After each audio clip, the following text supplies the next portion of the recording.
Okay, in my Mama Odie theory, I briefly touched on the Disney chronological timeline, and I've decided that I want to challenge that a bit by working on my own timeline. And in the process, I hope to add in more connections that link other Disney animated films together. Today, I want to use an Easter egg to try and date The Lion King, because it had to be set before Hercules, since Hercules is shown posing with Scar's pelt. And since Hercules-based artwork goes back as far as the 600 BC era, that means The Lion King would take place around or shortly before that time. But does that mean that Hercules is the one that really killed Scar? Now, I know that a lot of Disney Easter eggs are just plopped into movies as a fun visual bonus, but if they're out there and work as clues, why shouldn't we consider them a fact if it's appropriate? After all, the only real facts that we can pull out of Disney movies are what we're given on screen. That means that everything on screen is canon for theory material. So, first things first. Let me establish that the lion pelt in Hercules is definitely Scar. Even though Disney did show other brown lions in the sequel, none of them have a mane that sits the same way, and none of them have a scar over the left eye. So we are definitely seeing the one and only Scar here. Next problem, we see Scar die. Well, we assume that Scar died, and he's never been seen around the Pride Rock again, but the shadow image of Scar being jumped by the hyenas isn't definitive proof that he was killed. After all, when you assume, you make a, but out of you and me. As an alternative scenario, what if Scar was just severely mauled by the hyenas? I mean, sure, it seems unlikely, but hey, Scar really was the only one who ever tried to help the hyenas, and he was very clever, so maybe he ultimately talked his way out of being killed, or else found another slick way to escape. I mean, the movie shows the hyenas jump, and that's it. There's no looking back. The movie pushes forward with rejuvenating the Pride Land, so we have a shadow of a doubt possible here.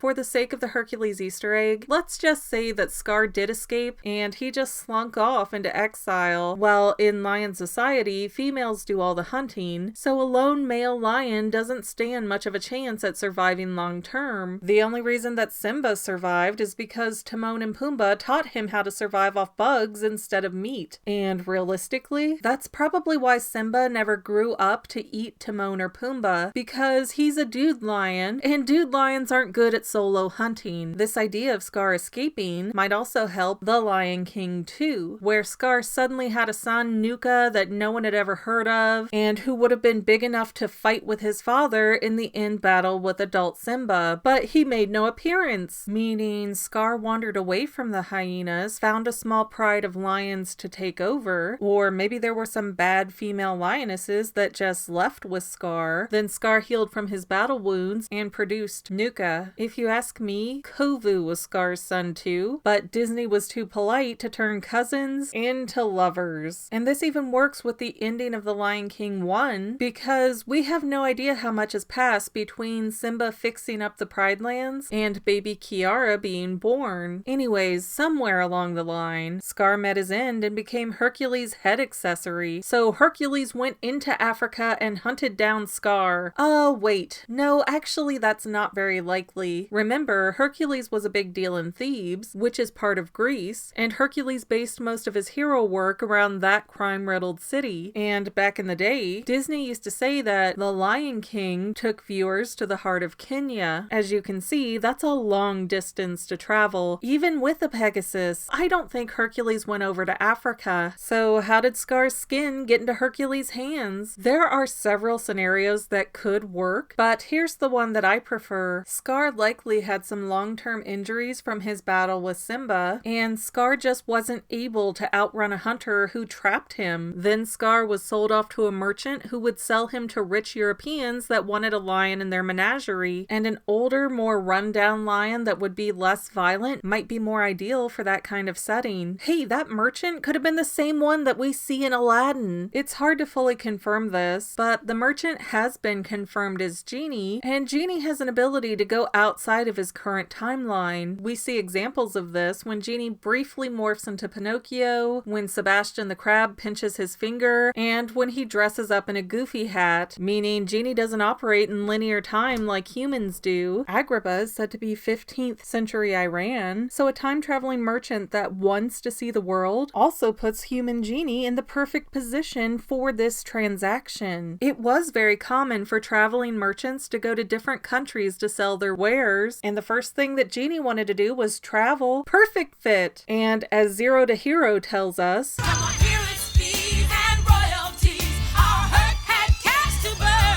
plus he had that huge villa, so it wouldn't be unthinkable for Hercules to build his own menagerie too. So Scar came to live as Hercules' possession, and either died during the journey or died while in the mini zoo. Whichever way it was, Hercules then kept Scar's skin as a lavish adornment, kind of like a Birkin bag for Grecian men. Remember, this is Disney's Hercules, not the real Hercules from the mythology. So trying to make Scar the lion that Hercules killed as part of his 12 labors doesn't really fit for this story or the theory. Plus, Hercules did a lot of labors and a lot of really crazy, atrocious things, like kill his wife Megara, and that's definitely not the way the Disney version went, so we are looking at two different alternate universes here. So there you have it. Hercules, the Lion King, and Aladdin are all connected. Yeah, I might be overthinking it, but that's literally my job. Well, that's all I have for now, but this video's not quite over yet. I get a lot of comments that say, do a theory on this topic, but I've already done those theories. So please consider going to my main channel page and clicking on the video tab so that way you can see everything I've done. You will probably find a lot of things you like that you never even knew that I posted. I want to let you know that I also have two other channels, Say Halo Goodbye Gaming and the Fanily Family Vlogs. Thank you so much for watching, and I hope you enjoyed enough to hit subscribe and share. I can use all the help I can get to let other people know that this channel exists. And if you made it this far, leave me a comment that says something like, hey, I made it to the end, and then let me know what kind of videos you want to see in the future. I can't make any promises, but the more people that request something, the more I can look into it. Okay, well, I love you. I'll see you in the next video.